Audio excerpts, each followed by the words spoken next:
আমরা তো দেখেছি দেলোয়ার হোসেন সাঈদীর মৃত্যুদণ্ড দেওয়ার পরে এই দেশের হাজার হাজার মানুষ রাস্তায় নামছে, গুলিবিদ্ধ হয়েছে, আহত হয়েছে, নিহত হয়েছে প্রায় 200-র মতো। কই শেখ হাসিনার জন্য তো একজনও মরতে আসে নাই।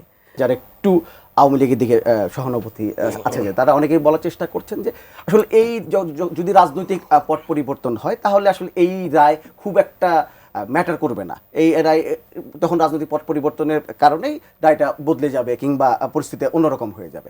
আপনারা কি সেই ধরনের কোনো আশঙ্কা দেখেন? কারণ আমরা এইটাকে বলছি কারণ এই রায়কে কেন্দ্র করে তো আওয়ামী লীগ মাঠে নামার বা মাঠের শক্তি দেখানোটা চেষ্টা তারা করেছিল। দেখেন, প্রথমত হচ্ছে ওই যে মানবাধিকার সংস্থাগুলো, আমি যে রিপোর্টটা দেখেছিলাম, ওনারা বিচার প্রক্রিয়া নিয়ে মেবি উদ্বেগ জানান নাই। ওনারা এটার সাথে, এই হত্যাকাণ্ডগুলোর সাথে জড়িত এটা স্বীকার করে নিয়ে শুধুমাত্র ওনার মৃত্যুদণ্ড, যেহেতু হচ্ছে আন্তর্জাতিক সম্প্রদায়গুলো মৃত্যুদণ্ডকে শাস্তি হিসেবে মানে না, তারা মনে করে সর্বোচ্চ শাস্তি হইতে পারে মৃত্যু কারাদণ্ড সর্বোচ্চ গেলে। ওরা রায়ের দ্রুত রায়ের প্রদানটা নিয়েও তারা নজিরবিহীন গতি বলেছে। তো এটা নিয়ে তারা উদ্বেগ জানিয়েছে, কিন্তু বিচার প্রক্রিয়াটা নিয়ে মূলত হচ্ছে তেমন একটা তাদের ইয়া নেই, কারণ এটা প্রকাশ্য হয়েছে। আর হচ্ছে আপনি যে কোশ্চেনটা করছেন যে হচ্ছে অনেকেই আওয়ামী লীগের প্রতি সহানুভূতিশীল, তারা বলছে যে হচ্ছে আপনার রাজনৈতিক পট পরিবর্তন ঘটলে এগুলো উল্টে যাবে। অপেক্ষা করুক, রাজনৈতিক পরিবর্তন ঘটুক। বাংলাদেশের যদি শেখ হাসিনার প্রতি যদি সিম্প্যাথাইজড যদি বাংলাদেশের মানুষ থাকে, তাহলে রাজনৈতিক পট পরিবর্তন ঘটাতো, এমনকি মানুষ রাস্তায় নামতো। আমরা তো দেখেছি দেলোয়ার হোসেন সাঈদীর মৃত্যুদণ্ড দেওয়ার পরে এই দেশের হাজার হাজার মানুষ রাস্তায় নামছে, গুলিবিদ্ধ হয়েছে, আহত হয়েছে, নিহত হয়েছে প্রায় 200-র মতো। কই শেখ হাসিনার জন্য তো একজনও মরতে আসে নাই।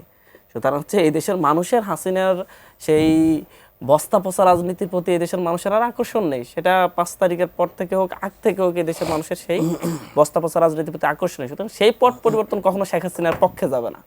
সেই পট পরিবর্তন এই দেশের মানুষ আর শেখ হাসিনার পক্ষে পট পরিবর্তন হবে না, যেটা হবে সেটাও শেখ হাসিনার বিপক্ষেই যাবে। আচ্ছা, 1001 জন শিক্ষক এই ব্যাপারে মানে হচ্ছে একটা বিবৃতি দিয়েছেন যে তারা এটাকে এই বিচারের বিরুদ্ধে বিবৃতি দিয়েছেন। তারা তো চোখ থাকতো অন্ধ, এরা তো তারাই যারা হচ্ছে ঢাকা বিশ্ববিদ্যালয়ের শিক্ষার্থীদের উপর হামলায় নিজেরা নির্দেশ দিয়েছে।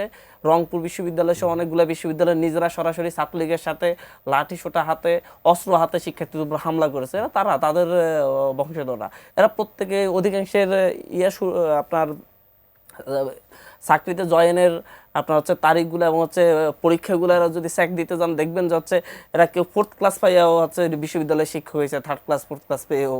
এই ধরনের অবস্থা কিন্তু হচ্ছে শেখ হাসিনা শত শত নিয়োগ দিয়েছে। আপনারা আরিফিন সিদ্দিকীর সময় ঢাকা বিশ্ববিদ্যালয়ে ডক্টর আরিফিন সিদ্দিকীর সময় শুধুমাত্র ছাত্রলীগের পোলাপানকে শিক্ষক হিসেবে নিয়োগ দেওয়ার জন্যে, ছাত্রলীগের পোলাপানকে শিক্ষক হিসেবে নিয়োগ দেওয়ার জন্যে ছোট ছোট ডিপার্টমেন্ট খুলছে, মানে কয়েকটা প্রায় 40টার মতো ডিপার্টমেন্ট খুলছে সে হচ্ছে নিয়োগ দেওয়ার জন্য। তো এইভাবে শেখ হাসিনা মূলত হচ্ছে এই দেশের শিক্ষা ব্যবস্থাকেও ধ্বংস করছে, রাজনৈতিক ব্যবস্থাও ধ্বংস করছে, অর্থনৈতিক ব্যবস্থাও ধ্বংস করছে, এমনকি সামাজিক সম্প্রীতির যে ব্যবস্থা ছিল সেটাও ধ্বংস করে দিয়েছে।